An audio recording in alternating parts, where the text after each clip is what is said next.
نحمدہ و نصلی علی رسولہ الکریم۔ برادران اسلام، خدا کی قسم میں یہ کھانا ہرگز نہ کھاؤں گا جب تک اس غریب و مسکین کو کھانے میں شریک نہ کر لوں۔ مساوات اسلامی کی ایک ادنیٰ جھلک۔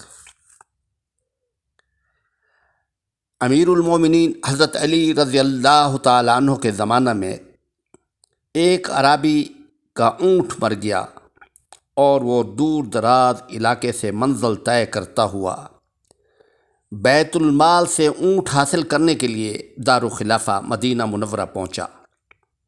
آپ کی رہائش گاہ پر آیا تو حضرت سیدنا حسین رضی اللہ تعالیٰ عنہ نے اس کا استقبال کیا اور فرمایا کہ حضرت امیر المومنین تو کاروبار خلافت کے سلسلے میں کہیں بہر تشریف لے گئے ہیں۔ آپ نے اس عرابی کو مسجد کے حجرے میں بٹھایا اور فرمایا کہ میں آپ کے لیے کھانا تیار کر کے لاتا ہوں۔ چنانچہ تھوڑی دیر میں آپ کھانا تیار کر کے سامنے رکھا۔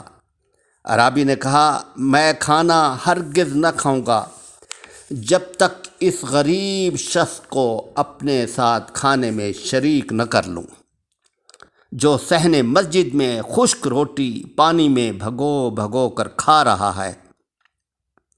سیدنا حضرت امام حسین نے فرمایا، یہی تو میرے والد امیر المومنین حضرت علی کرم اللہ وجہہ ہیں۔ وہ اپنے معمول کے برخلاف یہ پرتکلف کھانا ہرگز نہ کھائیں گے جب تک امت کے تمام رعایا کو اس قسم کا کھانا میسر نہ ہوگا۔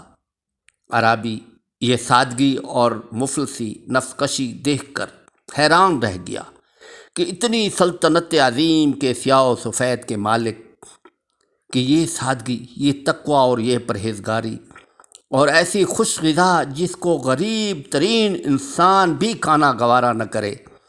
غرض اس عرابی کو بیت المال سے ایک عمدہ اونٹ لایا گیا اور اس کو دیا گیا۔ وہ شکر گزاری اور حیرانی کے جذبات سے لبریز، شاد کام اور بامراد اپنے وطن مولوف کو واپس چلا گیا۔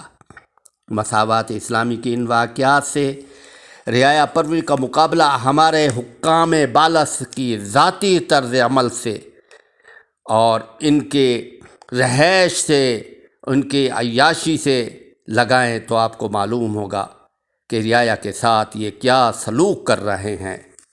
اسی طرح حضرت علی کرم اللہ وجہہ کی ذرا ایک دفعہ ایک یہودی نے لے لی۔ آپ کا زمانہ خلافت تھا۔ آپ مدعی بن کر قاضی ابو شریح کے عدالت میں جا کھڑے ہوئے اور اپنی گواہی میں سیدنا حضرت امام حسن اور اپنے غلام قمبر کو پیش کیا۔ قاضی نے ان کی شہادت لینے سے انکار کر دیا اور کہا کہ بیٹے کی شہادت باپ کے لیے اور غلام کی شہادت آقا کے لیے قبول نہیں کی جاتی۔ آپ اپنے دعویٰ کی کوئی اور دلیل پیش فرمائیں۔ یہودی یہ دیکھ کر سخت متحیر ہوا کہ اسلام کا ایسا سچا انصاف جب وہاں سے آپ کا دعویٰ خارج ہو گیا تو یہودی نے عرض کی کہ آپ کی صداقت، انصاف، تقوی میں کوئی شک نہیں، یہ ذرا آپ ہی کی ہے۔ اور آپ کے اسوہ حسنہ کو دیکھ کر اور اسلامی مساوات کو دیکھ کر وہ فوراً مسلمان ہو گیا۔ یہ ہے اسلام کا نظام مساوات۔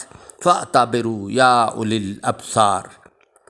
ویڈیو کو سبسکرائب فرما کر دوست و احباب کو بھیج کر ثواب دارین حاصل کرے۔ وآخر الدعوانا ان الحمد للہ رب العالمین۔